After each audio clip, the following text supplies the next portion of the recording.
بسم اللہ الرحمن الرحیم۔ ایک بزرگ گزرے ہیں جن کا نام حضرت اویس کلکرنی رحمۃ اللہ۔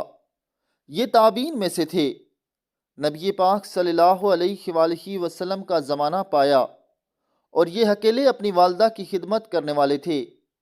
ایک موقع پر والدہ سے انہوں نے اجازت مانگی کہ میں نبی پاک صلی اللہ علیہ وآلہ وسلم کا دیدار کروں۔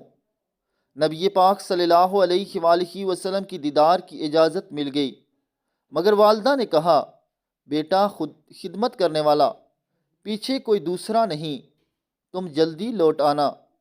مدینہ طیبہ آئے۔ اللہ تعالیٰ کی شان، نبی پاک صلی اللہ علیہ وآلہ وسلم اس وقت سفر پر تشریف لے گئے تھے۔ یہ وہاں نہ ٹھہرے اور واپس آ گئے۔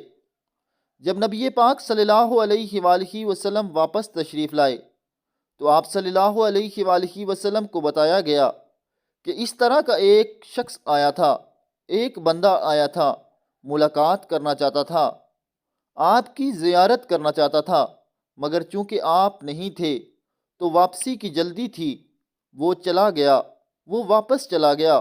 نبی پاک صلی اللہ علیہ وآلہ وسلم اس بات کو سن کر خوش ہوئے۔ چنانچہ کتابوں میں لکھا ہے کہ نبی پاک صلی اللہ علیہ وآلہ وسلم نے اپنا ایک جبہ حضرت عمر رضی اللہ تعالیٰ عنہ اور حضرت علی رضی اللہ تعالیٰ عنہ کے حوالے فرمایا اور کہا کہ اس بندے کا نام اویس ہے، قرآن قبیلے کا ہے، میرے اس جبے کو لے جانا، اور جب وہ پہنے تو اسے کہنا کہ میری امت کو کی بخشش کی دعا کر دے۔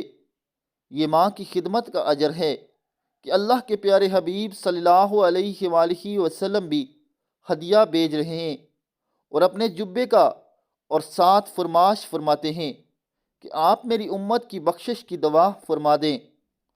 یہ سب اجر اس کی ماں کی خدمت کا ہے۔